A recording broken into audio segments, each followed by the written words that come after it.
Voici l'installation de base pour les mesures aux ultrasons. On est en mode light, que je dirais, léger, parce que la plupart du temps, ça se fait en hiver. Donc, j'ai un cubicule par-dessus avec un système de chauffage et tout et tout.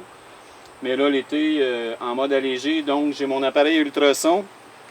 Imagerie en temps réel, j'ai ma sonde spécifique pour le bœuf avec le gel pad pour les mesures transversales pour épouser la forme du corps.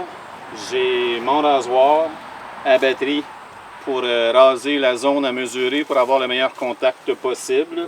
C'est une des normes, des procédures à respecter pour les mesures pour que ça s'en aille. Moi, je fais de la collecte d'images qui est ensuite envoyée dans un laboratoire d'analyse d'images aux États-Unis. Les résultats sont envoyés à l'association de race dont l'éleveur est membre et l'éleveur reçoit un rapport génétique de ces valeurs par l'association de race. Moi, si je veux avoir les données, il faut que je le demande à l'éleveur, même si je fais signer une feuille de consentement d'échange de données. La plupart des cas, je n'ai pas les données brutes là, pour rentrer. L'ordinateur qui a le logiciel d'analyse de capture d'image.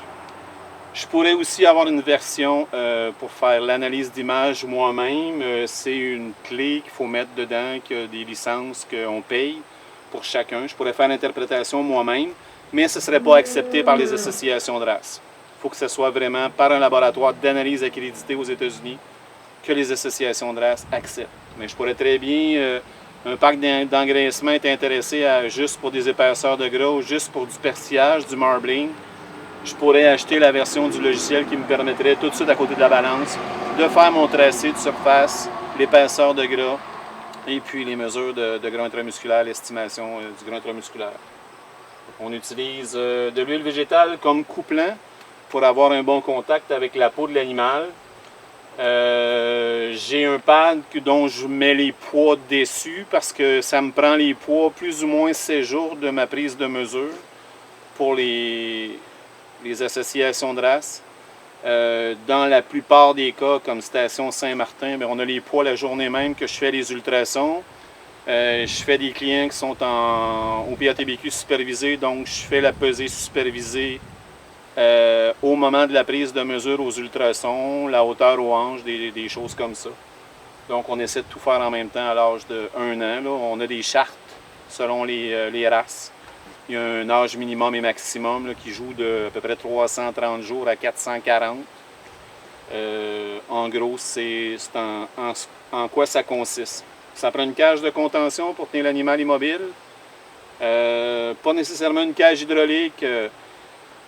Une cage qui squeeze peut être plus pratique parce qu'il y a des animaux qui sont plus nerveux. Donc, il y a une partie des images que c'est qualité d'image pour le gras intramusculaire. Donc, il ne faut vraiment pas que l'animal bouge.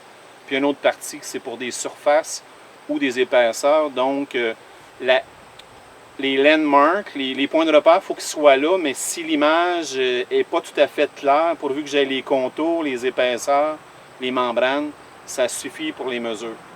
Mais pour le persillage, ça prend vraiment une image de qualité. C'est chaque pixel de l'image qui sert à évaluer le pourcentage de gras intramusculaire. On est cédulé pour que je le visite telle journée à 9 h du matin. Je vais arriver à 8 h 30, je me donne une demi-heure à m'installer comme il faut. Puis à 9 h, le compteur part pour la facturation. Il amène les animaux. Donc, lecture de l'identification de l'animal, vérification de l'identification, tag ATQ, tatouage, prise de données, prise de notes, lecture du poids et ensuite, je rase l'animal sur les 3 sites de mesure. Je prends les mesures, on libère. On peut prendre, si l'éleveur veut, on peut prendre la hauteur aux hanches pendant qu'il est dans la cage. On fait souvent ça dans une cage balance.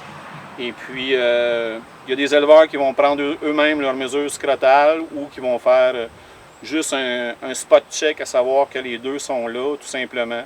Puis s'il y a des complications, mais là, ils vont mettre l'animal de côté pour appeler leur vet pour une investigation plus poussée de ça. Fait qu'en gros, c'est ça. On fait, dépendamment des installations, on peut faire entre 15 et 25 animaux à l'heure. Je te dirais 18-20, c'est pas mal ce qui va bien, dépendamment des installations. 3 sites de mesure. On est au niveau des dernières côtes. Pour la surface de l'œil de longe et l'épaisseur du gras dorsal, on travaille entre les deux dernières côtes, des mesures obliques, perpendiculaires à la colonne vertébrale et obliques en fonction de l'angle des côtes de l'animal. Je prends deux images là qui vont servir pour la surface de l'œil de longe, du ribeye, puis l'épaisseur de gras. Ensuite, je prends 5 mesures longitudinales qui sont parallèles à la colonne, au-dessus du muscle de la longe, qui vont servir au niveau des dernières côtes, pour permettre d'évaluer ou d'estimer le gras intramusculaire.